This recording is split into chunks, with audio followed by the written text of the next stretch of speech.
I thought about narrating this into the sunlight, like as I did once on Yule Day, I guess it was, or one of the days over the time of the New Year, to change in the year. But I don't have my selfie stick, so even though now I'm holding it difficultly. But I've contemplating everything to do with the electric universe stuff. Just been listening to one on the magnetic nature of space, which I'm getting completely. Because I've had many thoughts like this and sort of understandings for a long time. Just interpolated sort of, and I see it in many of the poets. I can start naming them. The things that we already knew, you see that were ignored.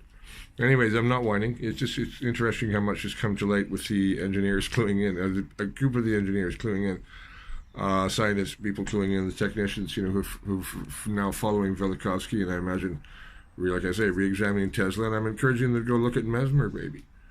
And start having other looks at what's the way Pavlov said things work. And there's other sides to the scientists and the dogmas that are around academia, the way they're presented, like the way Plato was presented without the stories of Atlantis being given any credence, even though everything else that he says is given great credence.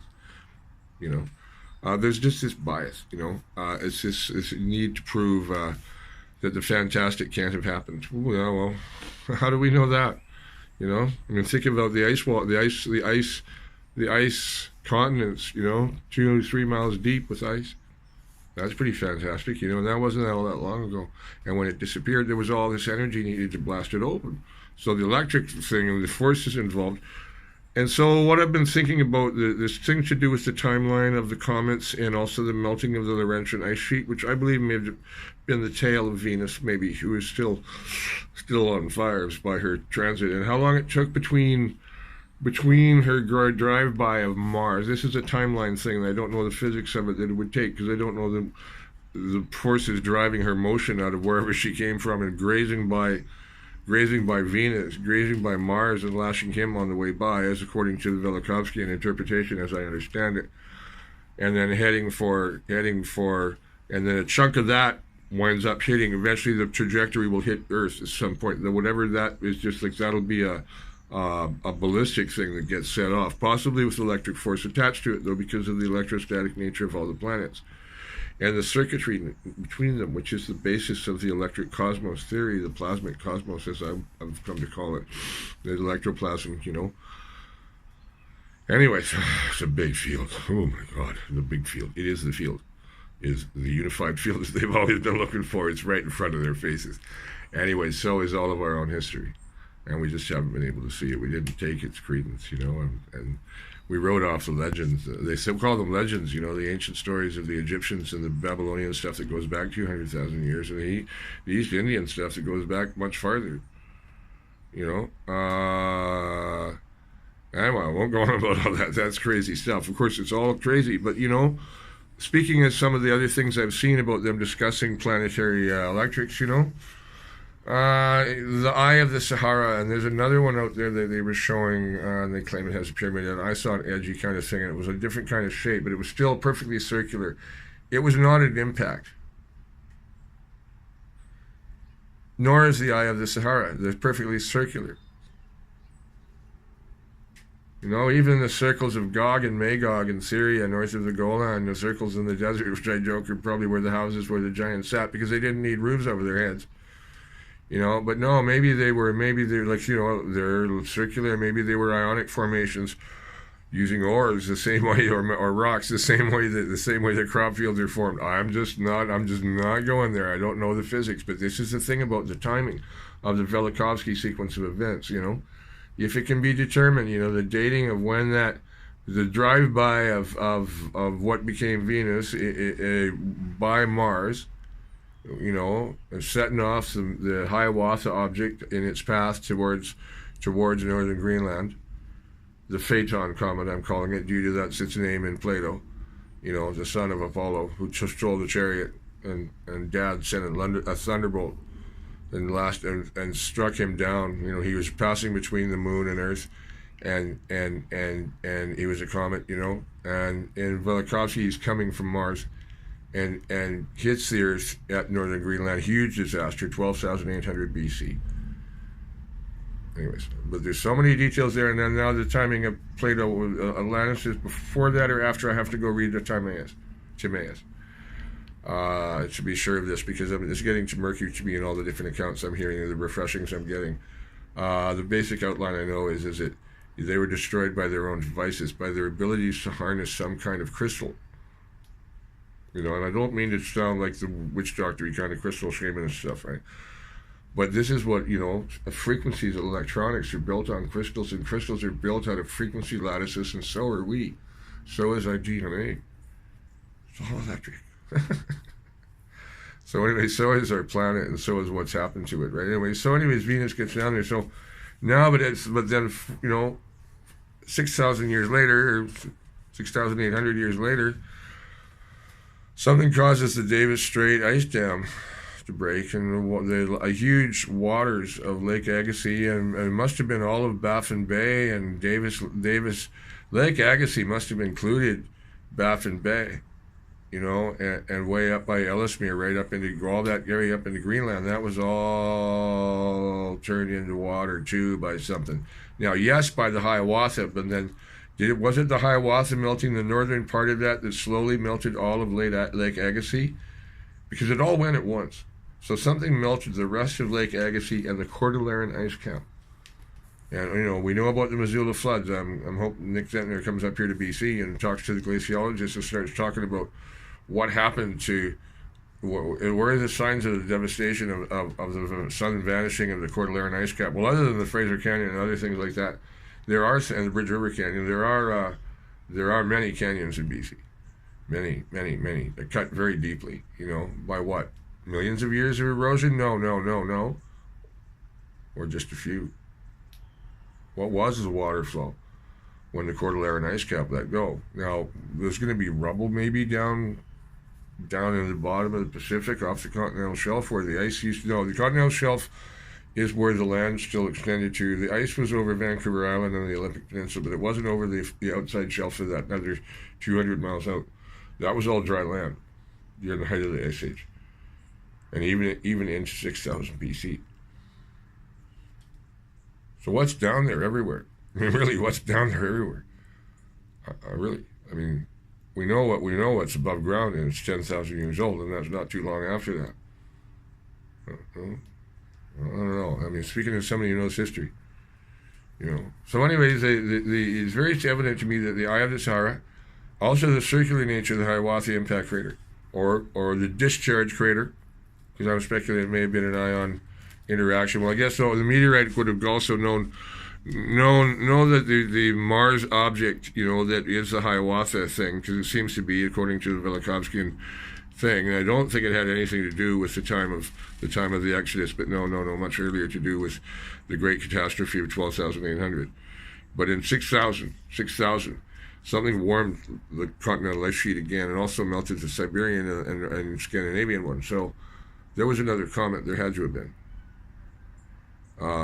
6,000 BC, much was lost, and Egypt was and Sumer only rose after that. But what was before them? Well, definitely wherever the mouth of the Nile used to be, and wherever the common mouth of the Tigris and the Euphrates used to be, beyond the land of Dilmun in the Persian Gulf, and there's more cities than Dwarka that lie under the Indian Ocean, I'm sure.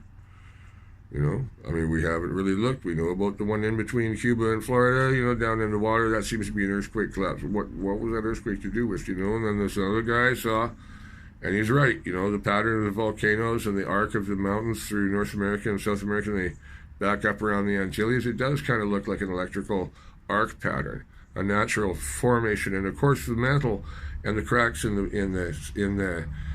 the crust that are the tectonic system, which we do understand, they're only an aspect.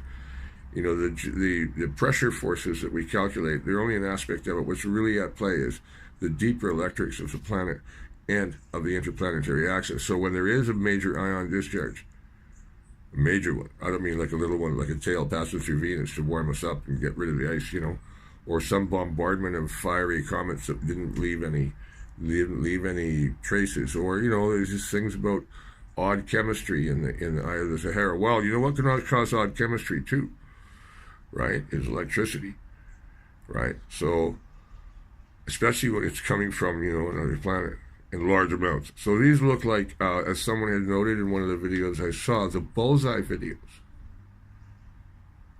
Not the bullseye videos, I'm sorry, the bullseye craters that they find all over on the moon and Mars and everywhere. They have a little mountain in the center, but they don't look like, they're not volcanic, and they don't look like meteor craters, and there's no impact material all around them.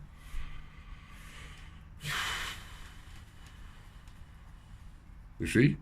And what they look like to me is they look exactly like where an electrode hits. You know, like if you hit something with electricity, you'll get exactly that kind of welt, right? Especially on metal and stuff, right?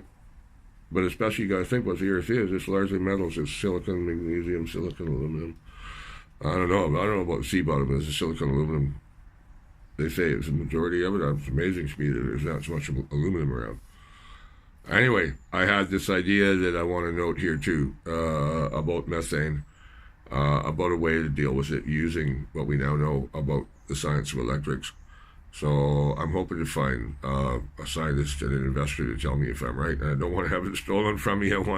It's a pretty good idea. You know, when I was a little kid, I always joked I wanted to be a mad scientist. My parents wanted me to be a scientist because I had such good grades, and this is the Cold War and everything. Yeah, but I said I wanted to be a mad scientist.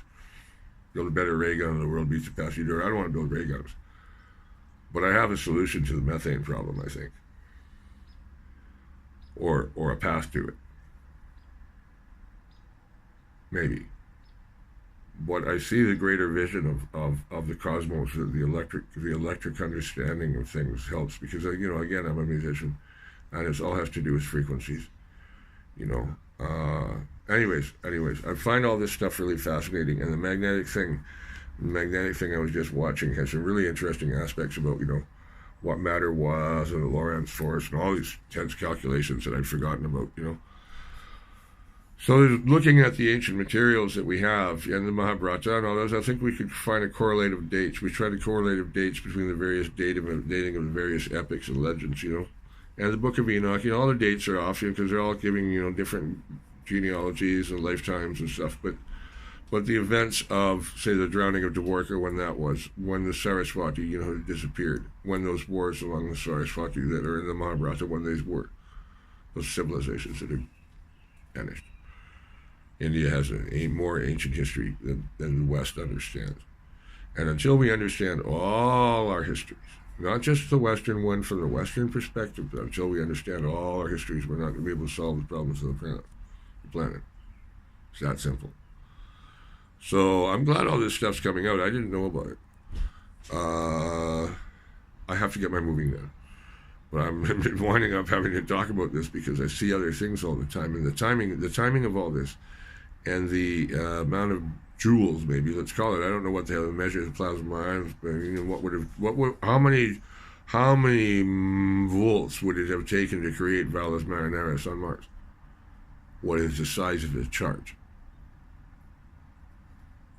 Crazy, huh? So Venus did that on a drive-by, and now she's our little sister. She lives on in the inner orbit, hotter than hell, and spinning backwards. Is she spinning backwards? Anyways, long story. The existence of straight lines in space that they're finding from magnetics, it reminds me very much when the first satellite images of Saturn's rings came in. You remember they had the braided rings? Yeah, well, what would cause that braiding? Well, electricity would cause that braiding for sure.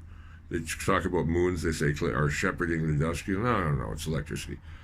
But anyway, there were rings that were spiked perpendicularly to the planet, straight lines, and I was looking at that, and I knew that Newtonian physics couldn't account for that kind of curve. Not that kind of curve, but that kind of straight line plunging through a curve. You know, look at the Saturn. I mean, it was just a Saturn. You know, they were perpendicular, like big spikes, rows of spikes. You know, into the rings. You know. So it was like I thought, well, why are there different rules of physics out there at that part of space? It doesn't apply that maybe there's rules of space we don't know, but why would light even tell us that if that was the case? Because we're seeing things every bit of our light. But now, no, magnetics explains it all for me now. The same with the sprites in the atmosphere. They're vertical lights in the high atmosphere. They're kind of like northern lights. Oh, there's my little hummingbird friend. You can't see him, but he's around. They're still around. It's been 9 degrees today. This is an unusual summer. Yes, it's summer. It's January, and it's summer. It's January, and it's summer. The world has been has been changed. In my lifetime, I watched it happen. So I don't know, I'm used to the future shock now. It's kind of like you learn to surf it. Now, where I'm going to go, it has more shade than down here and more air circulation. There's more wind there. There'll be some smoke. When there's smoke, they'll get us out. But beautiful country, no more suburbia, no more consumerism, no more the divide between the rich and the poor. It's so hard to be around. It's so hard, And I guess I've been avoiding France and avoiding the upshot from Mr. Trudeau versus the Wet'suwet'en, partly by, immersing myself in science and history. Is it my escape or is it my attempt to find a solution? I think it's the latter. I'm trying to understand enough, And it's brought me an understanding of all else I've learned and integrated with, like I say, I'd wanted to be a scientist. But, you want to be a scientist, we get good grades. And I got into history, and I kind of, being an eccentric kind of kid, I wanted to be a mad scientist, Well, it seems I've become one. So I haven't invented anything yet, but I think I may have some ideas for someone to work on with me. Maybe I'll still yet figure out the technology once I get up in the mountains. I have some ideas for air technology. That is the Fraser Canyon Airport, and lots of guys who know how to weld, and people who might have worked on planes or whatever else, in the canyon, and build a little air industry there with the right investor, and develop something in the canyon for the future, because the future is going to be up there for one thing. Down here, I'm glad I'm moving out of here. Lord, I'll do another video on the Lulu Island wave. I don't want to talk about right now about why I'm glad I'm moving to the canyon. It has other risks up there, but it's a nice country, and it's time for a change. So anyways, ancient history turns out to intersect with cosmic science and cosmology, and this is the field I actually had set out into when I set back to go to university in 1977, and then got over-specialized and wound up, having a breakdown because I was trying to function as a round-headed person in a square-headed system. I'm still classified by that system. That's why I'm destitute, basically. I was lucky a few times. I won't get into the various phases of luck because they don't pertain to my situation now. But my situation now is it's helped me. Everything I've been through is now I wound up learning more than I thought I would ever know. And I'm grateful. And I realize not many people can understand me. That's fine. But those that can see that the knowledge that we have always needed has always been there. We've just been told to ignore it. And I'm not going to try and attack academia. No, just bypass them. Just work on the material. Did the Wright brothers ask academia to build the plane? No. The guy who put up the balloon, did he have a degree? Yeah, probably in classics. Maybe alchemy.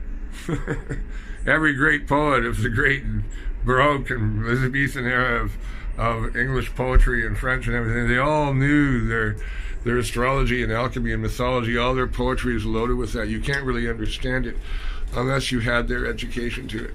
This is what died in the great horror of 1914 and 1918 and the catastrophe that was the great influenza of 1919, 100 years ago to this year. And the world has changed even more since. But we've lost that appreciation of the ancient knowledge that was there for us in those gentlemen who died in the trenches of Flanders. And in the bogs of the Pripyat marshes. And then the slaughters of the civil wars that followed in all countries. And the horrors of, the Second War. And more since, constantly it's the intellectuals who get killed. And the religionists who survive. But this is always the way since ancient times. Because after the great catastrophes, people killed and slayed, and, religion went rampant during the Middle Ages after the Black Death. Europe was insane, all the Helots having lots of fun. There was lots of food, after the Great Death, so the Black Death. But no, not after these great catastrophes and massive floods. All the lowlands where people had lived before 4,000 or 6,000 BC and before 12,800 BC, they were gone. They're down there still. And this is where science now has a reason to, like I say, go look for the great library of Hermes to try and find or go translate the school of Epicurus. There's a library available to study. There's so much. There's so much now that could be learned of the world that we've always known, but we always thought was just legend. We've always just thought was just legend. It was just mythology. It was just fairy stories. No, it wasn't fairy stories. It wasn't fairy stories. That's the amazing thing right now. Right? So I'm kind of on fire with it, obviously. But I hope to get, anyone young, especially who listens to me about this, who has the time to learn the languages needed. It's not like you're going to find the solution to the future by learning these ancient languages, but you'll understand what they knew better and appreciate who we actually are. We are actually a very ancient civilization. We've just been rewritten a whole bunch of times, including by, official censorship, church, empire, everything like that. Science also, academia. We've been rewritten a whole bunch of times, but always the light of the light survives. And it survived, the Great Catastrophe of 12,800 and the Great Flood of 6,000 BC. I'm speaking in BCs, and there was a greater one yet at 20,000. And during the years of the long ice, I don't know how long the ice age was. I think it's 1 million years, 2 million, 3 million, a long time, right? And there were different periods within it, But when the ice was at its maximum for so long, there are continents that stood for, that there were continents now that are underwater now. Polynesia, Indonesia, Caribbean, and so on. And before 200,000, the Mediterranean basin, it took, I think it was, I'm not sure, it was a combination of the melting of a glacial age, or a small melt, and the parting of Europe from Africa at the Pillars of Hercules, where Hercules pushes them apart. You see? That's the legend. That's kind of where it comes from, right? But, and then there was a great waterfall that filled the Mediterranean, so what's down there? But then again, at 6,000, it came up again. And it would have come up in 12,800 too. And Plato doesn't mention, or nor did the Egyptians, but they do mention that the water came up, but do they mention, does it come up to where, around Greece? What in Greece was lost? Well, I imagine there are some stories, and of course, the kingdom of the realm of Poseidon is under the sea. So anyways, I better stop this. It's too much fun for me. This is what I've been meant to be doing my whole life. Now I understand, why I've learned all the things I've learned. Why, I've learned to see things with clarity. Because when you have things, when you own things, well, now I have to be concerned with material things to get my move done. But when you own things, your mind can't be clear. And when attachments are suffering, as the Buddha says. And Gerald Manley Hopkins, I am what Christ was. I can't know how he goes. I don't mean that to be presumptuous at all, but he is about a shard of diamond breaking. I can't remember the line. But the nature is a Heraclitean fire. Nature is a Heraclitean fire. This is why I want someone to go study the School of Epicurus library in Athens and find the Heraclitus that Christians destroyed. And I want to know what happened during the iconoclasty in Upper Chaldea. I think maybe they may have survived. And certainly the Hermes Trismegistus survived. But there would be other writings by Hermes, and who knows who else, in the great vaults beneath the Temple of the Seven Planets that have never been excavated. Maybe fully destroyed by the Mongols, but I'm hoping there's something under there. So if any millionaire out there hears me, or any academic who goes, hey, you know what? I think you're right. I don't have the means to deal with the Turkish government or get the money or the crews or deal with the professional archaeologists, but I think there's something under there. I think there's a lot of things in a lot of places that we just haven't looked for, like underneath the Caucasus for the city of Kaf. I mentioned it in another video, or on this one also. In the New Earth video, she has this megalithic hole. It's obviously should be an air shaft or something much larger further down. Much larger. And there's a legend of the city of Kaf under the Caucasus, the great Caucasus that circles the world, all the mountains, the Alps, the Trans-Caucasus, the area that we think of as the Caucasus. And the great Caucasus also refers to the Kush, and the Kunlun and the Altai, right? the great dragon that circles the world underneath which is the great city of Kaf, Agartha. You know, Kaf is the one legends, Agartha and other names. It has other names. So down there. Anyway, I just don't think it's crazy that we've doubted Plato so much.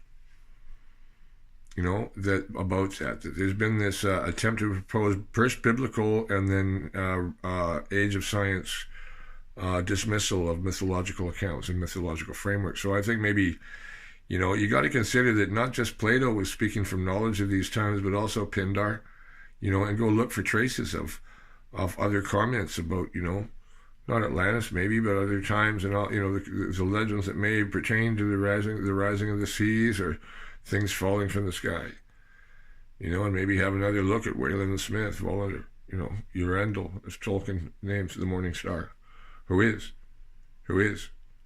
It's a story of great violence, the story of, you know, Wayland Smith or Wayland Smith, the elf, the dark elf who fell through the sky and became the Morning Star, who is Venus, who scarred Mars and left the Valles Marineris,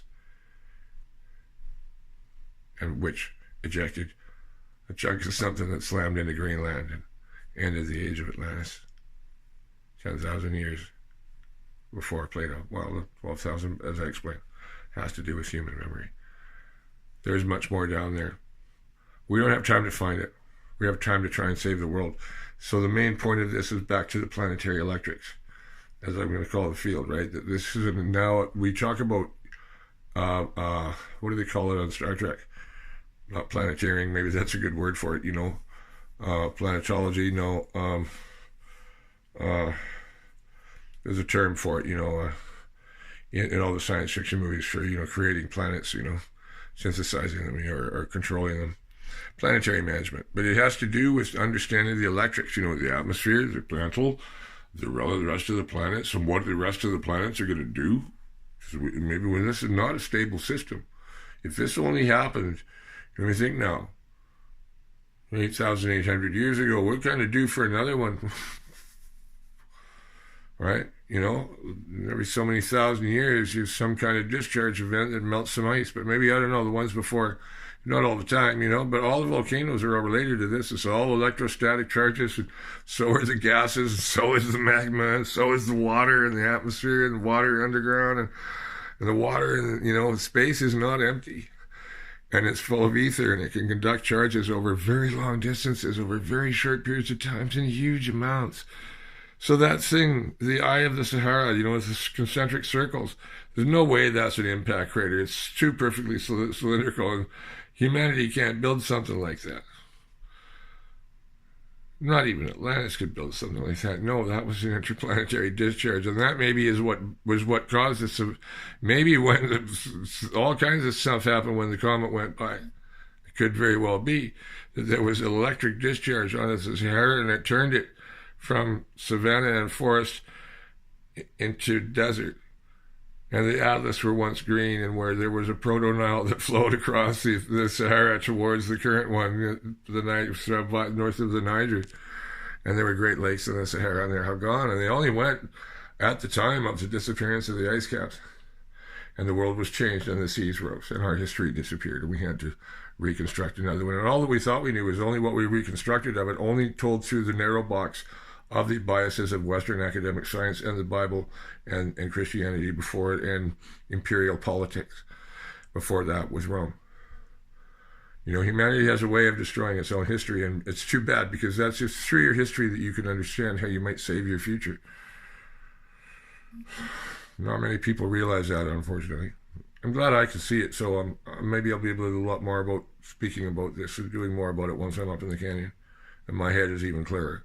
And I understand even more. And I don't have the math or anything. I have to read all the technical books because they're all written by specialists.